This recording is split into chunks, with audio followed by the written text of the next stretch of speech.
അസർബൈജാൻ്റെ ക്യാപിറ്റലായിട്ടുള്ള ബാക്കുവിലാണ് നമ്മൾ വന്നിറങ്ങിയത്. ബാക്കു ഇൻ്റർനാഷണൽ എയർപോർട്ടിൻ്റെ official name Heydar Aliyev international airport എന്നാണ്. നമ്മുടെ ലഗേജൊക്കെ കളക്ട് ചെയ്ത് നമ്മൾ ആദ്യമേ ചെന്നത് മണി എക്സ്ചേഞ്ച് സെൻറ്ററിലേക്കായിരുന്നു. നാട്ടിൽ നിന്ന് നമ്മൾ ഡോളറായിട്ടാണ് കറൻസി കൊണ്ടുവന്നത്. ഇവിടെ ഡോളർ അവിടുത്തെ വൈഡ്ലി അക്സെപ്റ്റഡ് അല്ല.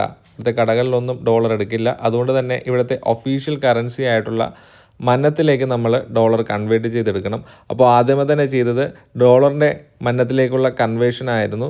ഇവിടെ ക്രെഡിറ്റ് കാർഡും ഡെബിറ്റ് കാർഡൊക്കെ എല്ലാ കടകളിലും ഓൾമോസ്റ്റ് അക്സെപ്റ്റഡ് ആണ്. നമുക്ക് ഫുഡ് കഴിക്കാൻ വേണ്ടി പോകുമ്പോൾ കാർഡെല്ലാം റിസീവ് ചെയ്യുമെന്നാണ് പറഞ്ഞിരിക്കുന്നത്. അങ്ങനെ നമ്മൾ കറൻസിയൊക്കെ മാറ്റി നമ്മൾ ചെന്ന് കാണുന്നത് ബാക്കു ഇൻ്റർനാഷണൽ എയർപോർട്ടിൻ്റെ പുറത്തെ കാഴ്ചകളാണ്.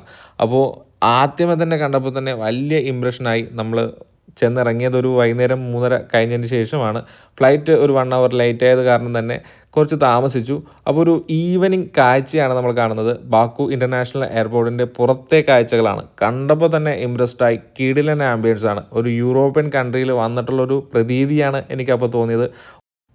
എയർപോർട്ടിനോട് വളരെ ക്ലോസ് ആയിട്ട് തന്നെയാണ് അതിൻ്റെ പാർക്കിംഗ് സെക്ഷനൊക്കെ കൊടുത്തിരിക്കുന്നത്. അതുകൊണ്ട് തന്നെ നമുക്ക് നമ്മുടെ വണ്ടിയിലേക്ക് എത്തിപ്പെടാൻ അധികം ദൂരമൊന്നും നടക്കേണ്ടി വന്നില്ല. വെൽ ഓർഗനൈസ്ഡ് ആയിട്ടുള്ളൊരു എയർപോർട്ടാണ് ബാക്കു.